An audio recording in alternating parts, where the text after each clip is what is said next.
Hello? Can you hear me? Don't exit this room, okay? This isn't a mistake. This room isn't a mistake. I had to hide these logs away from the core gameplay files, in a place that only a beta tester would look, and in a place where the files could be protected.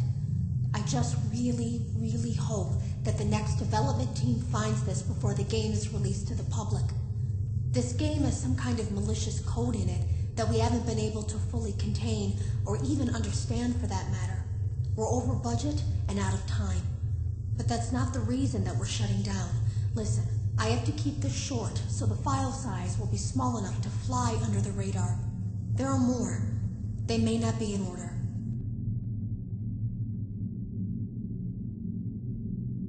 I saw it for the first time today. There was a character I couldn't make out who it was, standing at the end of the hall. I thought it was just bugged out, so I made a note of it and kept playing. But then it was looking in the window, and not like Chica or Bonnie would. It was like it was actually looking in the window, seeing what I was doing.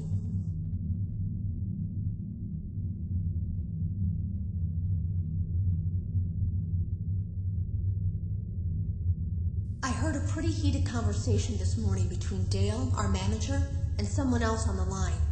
It really feels like this project is in trouble, in no small part because of the lawsuit, I'm sure. There has to be a lawsuit, there's no way there isn't. It happened in this building just a few doors down from me. I think it's made worse by the fact that Jeremy tried to tell us something was wrong. But as a dev team, we all just saw it as a challenge to find what the problem was and fix it. Who could have known that? I have to go. Have you ever heard of a guillotine paper slicer? It sounds made up, but it's an actual piece of office equipment. I didn't even know we had one in the supply room. I guess they're more common at businesses that do a lot of graphic design work. I remember seeing one when I was still in school, and even then, I knew how dangerous it looked. I was always afraid of losing a finger. That seems so silly now. Jeremy used to do design work.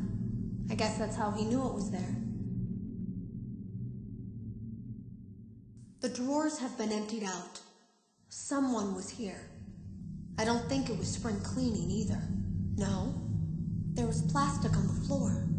Someone was definitely here during the night. It had to have been the client. I mean, they sent us that stuff in the first place with no explanation, told us to scan it, said it would expedite the process so we wouldn't need to program any pathfinding ourselves. It was a budget thing, I guess. It was just junk. Circuit boards and things like that.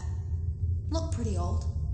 Somehow, though, there was usable code on some of it. It seemed to take hold by itself.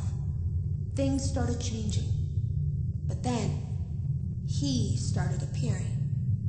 At least that's what Jeremy said. I came in early that morning. No one else was there. At least that's what I thought. The supply room was lit. I didn't even notice Jeremy standing in the testing room as I walked past.